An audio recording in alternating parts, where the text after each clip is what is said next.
Welcome now to part 5 of our Haggadah, of our Passover Seder.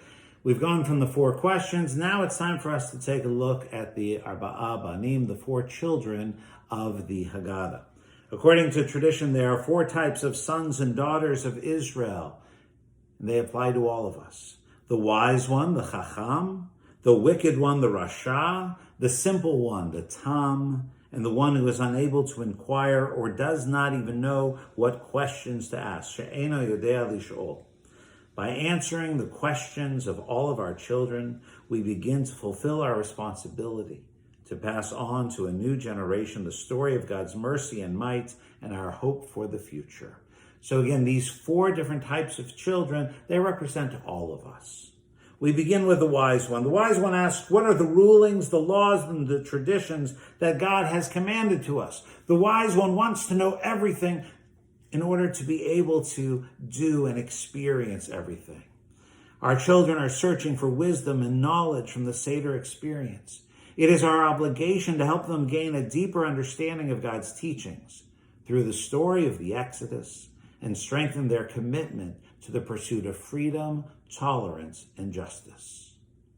Second, the wicked one.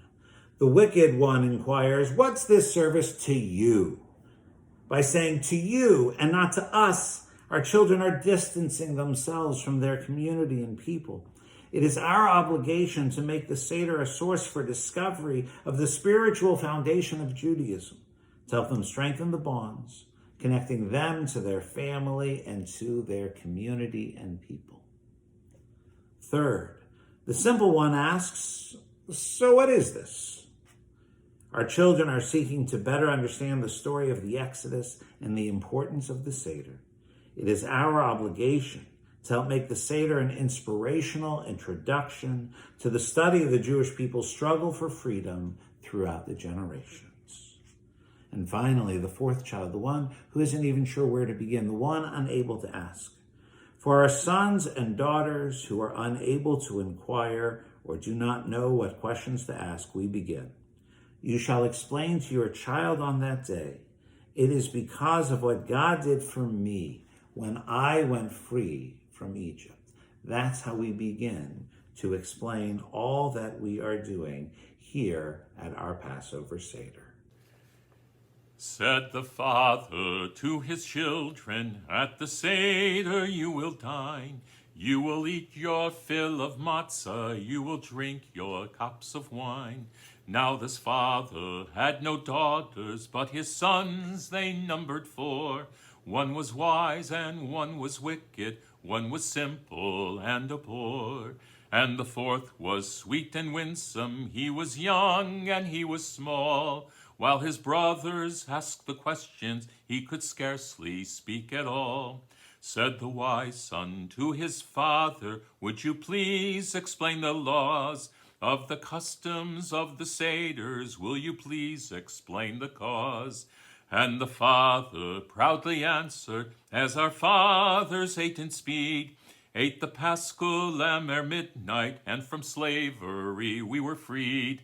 So we follow their example, and ere midnight must complete all the Seder, and we should not after 12 remain to eat. Then did sneer the son so wicked, what does all this mean to you? And the father's voice was bitter as his grief and anger grew. If yourself you don't consider as a son of Yisrael, then for you this has no meaning, you could be a slave as well. Then the simple son said softly, what is this? And quietly the good father told his offspring, we were freed from slavery. But the youngest son was silent, for he could not ask at all, and his eyes were I almost had it. But the youngest son was silent, for he could not ask at all, and his eyes were bright with wonder as his father told him all. Now, dear children, heed the lesson and remember evermore what the father told his children, told his sons that numbered 4. There's the 4th digit.